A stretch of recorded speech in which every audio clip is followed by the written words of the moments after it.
사건의 이면을 들여다보고 파헤쳐보는 시간입니다. 추적 20분 박지훈 변호사 나와 계십니다. 안녕하세요. 네, 안녕하세요. 박준입니다. 한겨레 신문 김한 기자 나와 계십니다. 안녕하세요. 네, 안녕하세요.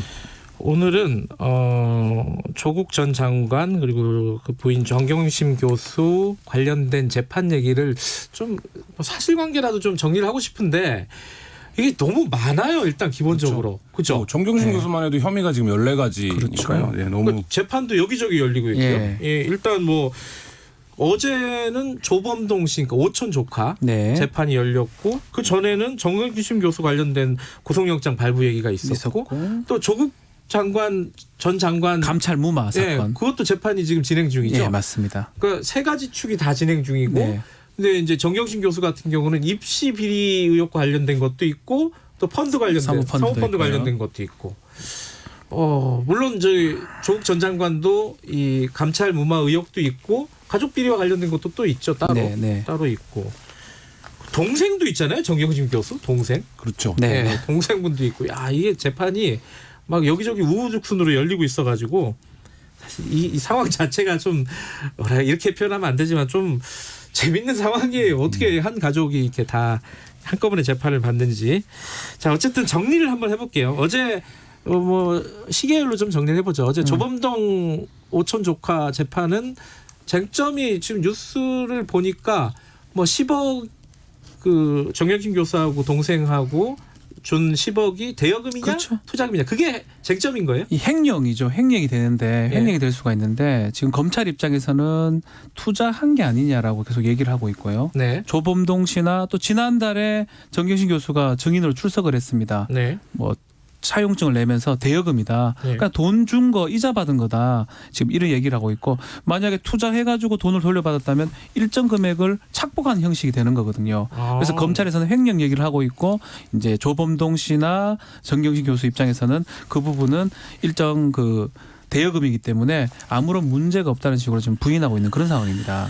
그러니까 투자가 되면은 검찰 측 기소 내용대로 횡령이 될 가능성이 높고 예. 뭐 100%는 아니겠지만 예. 일단은 대여가 되면은 그럴 가능성이 굉장히 낮아지는. 이자 쪽으로 받았으니까요. 예. 적어 보입니다. 근데 이게 사실 조범동 씨만 관련이 있는 게 아니라 여기서 법원의 판단이 재판부의 판단이 어떤가에 따라서 정경심 교수 재판에도 연결이 되는 거 아니겠어요? 그대로 간다고 봐야 됩니다. 정경심 교수도 연관성이 있고요. 예. 또 더 나아가서 정경심 교수 사모펀드 관련해서 많은 돈을 이제 걸었고 또 자본시장법 위반 사항이 있어요. 네. 그게 뭐냐면 뭐 미공개 정보를 이용했다든지 허위 공시를 했다든지 네. 그런 부분 공범이 될 여지도 있어 보입니다. 아하. 그래서 개입을 했냐 안 했냐 이 부분하고 투자를 했냐 안 했냐 단순히 돈을 빌려줬냐 자신이 그 업체나 코링크피 이런 데서 많은 역할을 했느냐 이 부분이 시작점이 투자냐 대여냐 이 부분이기 때문에 뭐 중요한 부분이라고 봐야 됩니다. 그래서 이게 그 공방도 치열하더라고요. 그렇죠. 예.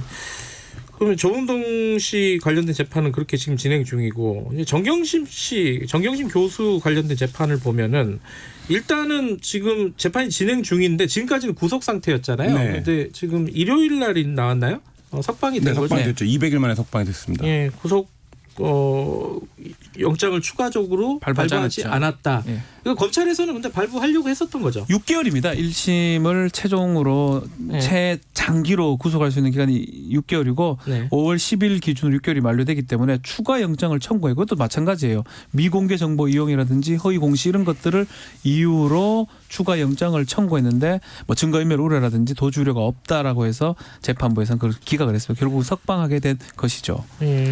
그러면은 이 석방을 하게 된 거 자체를 그러니까 구속영장을 발부를 안 한 게 뭐 어느 쪽에 적절한 판단인가요? 어떻게 뭐 여기저기 말은 있던데.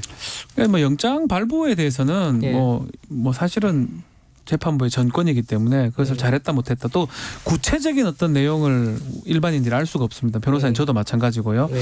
다만 이 내용 자체가 미공개 정보하고 차명 주식 이 내용 자체가 이미 거론됐던 내용들이거든요. 네. 근데 추가로 영장 발부받기 위해서 갖고 있다가 나중에 하는 거 그런 정황이 저는 좀 있어 보이고 그리고 이 재판이 끌게 된 이유가 이 변호인 측보다는 검찰 이유가 더 큽니다. 특히 재판을 좀 오래 하려고 공판 준비 기간도 상당히 오래 했었고요. 이런 부분 때문에 재판부 변경도 있었고 네. 막 그런 것들 여러 종합적으로 봤을 때는 뭐 증거인멸으로 도주는 빼더라도 네. 더 구속하기엔 좀 쉽지는 않았다 생각도 듭니다. 뭐 일각에서는 최순실이나 뭐 임종원 차장 얘기를 하는데 양승태 또 같은 경우는 또 나왔어요. 기간 만료되고 그래서 이거는 뭐 한쪽에 편을 들었다 이렇게 얘기하기는 조금 어렵다 생각이 듭니다. 재판부 결정이겠죠. 일단 이게 정영식 씨는 일단 나오긴 했는데 크게 보면은 재판이 두 축입니다. 하나가 입시 비리고 네. 하나가 펀드인데 입시 비리는 어디까지 진행이 됐어요? 그러니까 입시 비리와 관련해서는 지금 어느 정도 재판이 진행이 됐고 판단이 네. 남아 있는 상태로 보이고 이제 조범동 씨와 관련된 그 사모펀드 네. 관련된 부분들은 이제 입시 비리에 비해서는 상대적으로 진행이 더뎌서 이제 시작되는 분위기인데 네. 여전히 그 조국 논란이 일었을 때랑 똑같은 구조로 저는 보여져요. 그러니까 양쪽 주장은 여전히 대립적이고요. 이 관계에서 검찰이 주력하고 있는 건 어떤 부분이냐면 조범동 씨와 그 정경심 교수가 서로 증거인멸을 공모했다거나 네. 아니면 어떤 수익을 배분하는 걸 논의했다. 네. 그러니까 이 관계로 역으로 공범 관계가 아니냐라는 주장들을 법정에서 이제 계속 하고 있고 뭐 그와 관련된 얘기들이 계속 이제 기사화가 되고 있죠. 네. 그리고 실제 지금 이제 처음에 말씀하셨던 것처럼 대여금이냐 투자금이냐 이 성격들은 여전히 이제 양쪽의 주장이 엇갈리고 있고 또 표창장 문제는 어떤 부분에서는 검찰이 새로운 증거를 내놓기도 하고 하는데 정경심 씨 계속 뭐라고 방어하고 있냐면 너무 오래전 일이라 사실 난 기억에 의존하고 있어서 사실 찾기가 어려운 측면이 있다 이런 주장들도 있었거든요. 네. 이제 그 부분이 이번에 이제 석방 조치를 하면서 뭐 일부 언론에서는 방어권이 좀 유리해진 게 아니냐 뭐 이런 얘기도 또 이제 나오고 있는 그런 상황입니다. 그 부분은 이렇게 해석할 수가 있습니다. 이 기록을 열람 복사를 합니다. 네. 변호를 하는 또 피고인 입장에서는. 네. 근데 이제 구속돼 있으면 그 기록을 이제 받은 다음에 접견을 가서 이렇게 그 얘기를 나눠야 됩니다. 변호인 접견. 상당히 그게 네. 좀 불편해요, 사실은. 그 기록 들어가서 그 구치소 방에서 못 봐요? 같이 못 보죠. 구치소에서 보지 못하고 아, 그래요? 그 변호인하고 또 얘기를 나눠야 되니까요. 그 접견 과정을 거치는 거 하고 불구속된 상황에서 좀 즉각 기록을 보는 거 하고 조금 차이가 있을 거라 생각이 들고 입시 비리 관련해서는 뭐 어느 정도는 좀 증인 신문은 끝났다고 지금 제가 알고 있거든요. 네. 그러니까 뭐 검찰에 유리한 뭐 증언들도 있었고 다만 이제 단국대학교의 장모 교수 같은 경우는 좀 검찰에서 압박을 해가지고 신문 과정에서 그런 진술을 했다. 뭐 예컨대 여자 전화 왔으면 정경심 뿐이지 않느냐라고 했는데 나는 그렇게 얘기한 적이 없는데 조서에는 그렇게 기재가 됐다. 그래 판사가 상당히 그런 부분 질문을 많이 했거든요. 그래서 이제 혹시라도 조서 과정에서 어떤 강압적인 부분이라든지 그런 부분들이 좀 문제가 된다면 그 부분이 좀 검찰 입장에서 불리할 여지도 있어 보입니다. 근데요, 이게 청취자분들도 그렇고 저도 그런데 이렇게 뉴스를 보거나 이렇게 신문을 보면은 헷갈려요. 뭐 계속 뉴스가 쏟아지잖아요. 뭐 재판 한번 열리면은 검찰이 이렇게 주장했다, 누가 증인이 나와서 이렇게 얘기했다. 근데 어떤 거는 뭐 검찰이 유리하고 어떤 거는 뭐 그렇죠. 정영식 씨한테 유리한데 핵심이 뭐예요? 입시 비리에서? 저 그게 이게 표창장을 위조한 게 핵심인지 뭐 제일 저자로 올린 게 핵심인지 스펙 그 뭐 허위 입시 뭐 인턴 확인서를 쓴 게 핵심이 뭐예요? 업무 방해를 했다는 겁니다. 업무 방해? 거짓으로 기재를 하는 바람에 그것을 갖고 대학 입시에 써먹었다. 그러니까 그 네. 인턴 확인서 말씀하시는 그렇죠. 거예요? 그거만 사실은 핵심이고. 그게 기소 내용인 거죠? 지금 1저자 이거는 기소가 안 됐어요. 그렇죠. 그 1저자인지 2저자인지 그거는 이제 사회적인 얘기고. 그거는 이제 재판부에서 거론이 되긴 하는데 사실은 그거는 도덕적인 측면이나 예. 뭐 그런 부분이고 공소 사실은 인턴 확인서가 지금 중요한 상황이고요. 예. 1저자 관련된 부분은 사실상 재판하고 관계가 없는 내용입니다. 이제 그거를 조금 저도 좀 안타까운 부분이 저 역시 이거를 다 할 수가 없어요. 뭐 맨날 이것만 보고 있을 수도 없는 거니까 계속 혼동해서 기사가 나오다 보니까 이 내용 왜 나오지? 공사실 없는데 근데 그런 부분들은 저희가 좀 확인을 좀 시켜드려야 될 것 같아요. 저도 뭐 같이 사회면 지면을 쓰는 부서에서 기사를 쓰고 있어서 예. 뭐 계속 보고 있기는 한데 여전히 보면서도 그러니까 독자 입장에서 혹은 관전자 입장에서 이런 구에 드는 거예요. 그러니까 이게 여전히 인턴 확인서를 허위로 발급했다. 그래서 진보적 지식인을 자처했던 그리고 이 정부에서 가장 핵심적인 역할을 담당했던 어떤 관료가 도덕적 결함이 있다. 윤리적 문제가 있다. 뭐 그리고 이 당시에 관행 쪽으로 이렇게 다들 그렇지 않은 척하면서 허위로 이런 식으로 작업을 했다라는 것과 실제 이게 어떤 법리에서 어떤 거가 위반이 되는 건지 이 부분이 정확하게 지금 잘 호응이 안 되는 상황이 거의 근 1년째 이어지고 있는 뭐 이런 상황인 것 같습니다. 무차별로 많이 나오다 보니까 범죄가 14개인데 큰 틀은 한 3개 정도 같아요. 사모펀드, 입시, 증거인멸 3개인데 저희도 정확하게 어디 이래 되는지는 정확하게 파악하기 어렵고요. 그러다 보니까 국민들이나 이것을 알려고 하는 시민들 입장에서는 상당히 혼란스러울 수밖에 없어요. 그러니까 법적인 쟁점은 인턴 확인서를 허위로 작성을 해가지고 네. 업무방해를 했다. 업무를 방해했다. 입시 학사 입시나 학사에 그렇죠.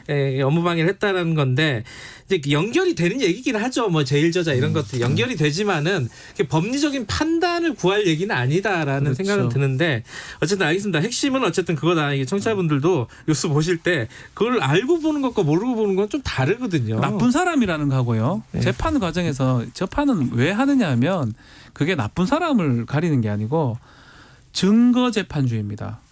그 사람이 나쁘다면 그게 나빠서 될 일이 아니에요. 합당한 증거가 상당히 충족이 됐을 때 유죄가 되는 거거든요. 네. 거기서 딱딱 떨어져야 되기 때문에 사실은 저희 이제 법률가들 입장에서는 나쁘고 좋고는 중요하지 않습니다. 나쁘면 얼만큼 나쁜 만한 증거가 있고 어떻게 딱딱 떨어지냐 그걸 바라봐야 되는데 제가 좀 죄송스러운 얘기지만 언론에서는 그걸 안 따집니다. 나쁜 사람만 계속 부각을 하니까 네. 언론이나 이제 뭐 쉽게 하기 위해서 그런 걸 수도 있지만 시민들의 네. 입장은 또 그게 다 혼재돼 있어요. 네. 머릿속에서 이 법적인 쟁점과 사회적인 그렇죠. 도덕적인 쟁점이 그걸 또 이렇게 딱 잘라서 이것만 봐라 이러기도 좀 쉽지는 않아요, 사실은. 그렇습니다. 예. 그리고 그 조국 장관 얘기도 좀 해보죠. 조국 전 장관 재판은 이제 시작이죠? 네, 이제 시작됐습니다. 네. 예.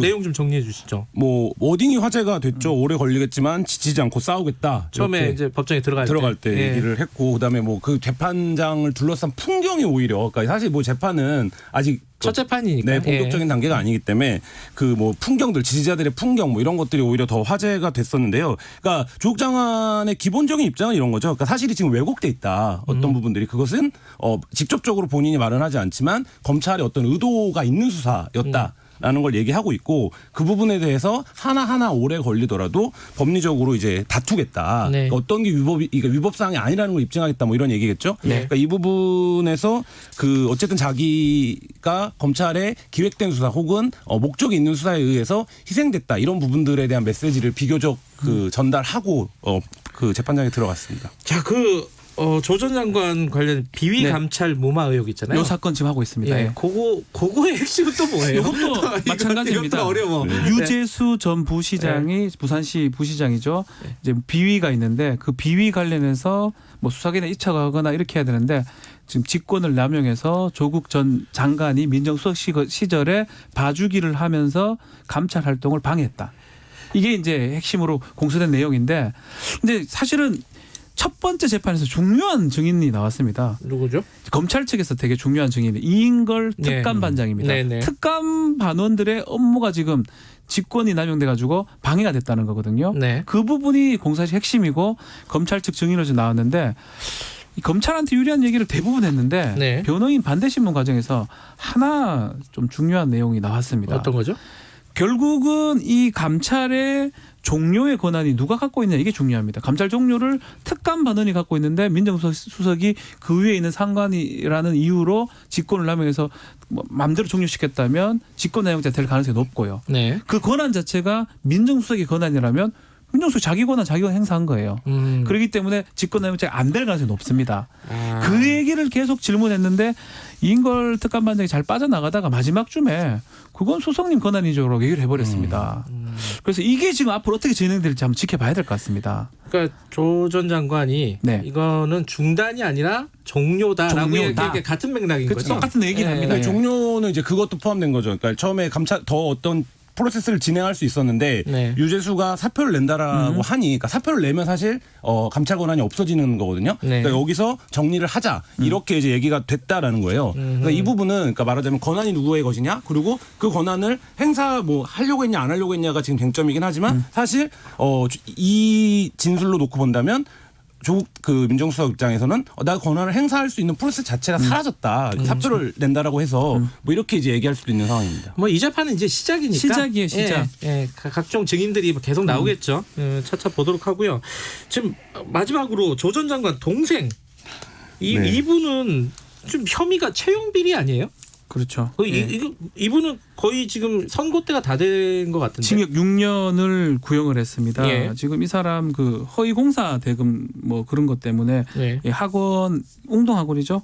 115억 원 손해도 끼쳤고 예. 채용 비리도 했다는 혐의로 지금 또 1억 4,700에 추징도 요청했는데 예. 아마 이게 이제 징역이 6년이나 구형이 됐기 때문에 이 결과를 좀 지켜봐야 될 것 같습니다. 근데 이 조 전 장관 동생 재판은 다른 재판하고 연결되는 지점들이 있나요? 없어요. 좀 부족해요. 이건 좀 약간 독립적인. 네. 그렇군요. 요거는 본인이 음. 조 전 장관 동생이 채용할 때 돈을 받았던 부분들이거든요. 네. 그래서 이제 요 사람 혼자 적용될 내용들입니다.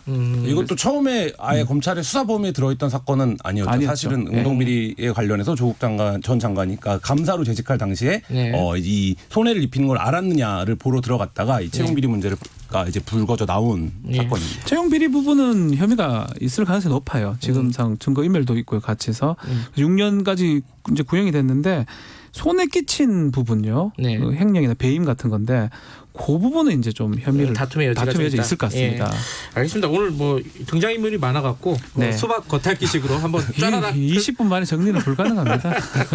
다음에는 하나씩 한 번씩 해보겠습니다. 오늘 말씀 감사합니다. 고맙습니다. 감사합니다. 박지훈 변호사, 한겨레신문 김한 기자였습니다. 김경래 최강 시사 듣고 계신 지금 시각은 8시 46분입니다.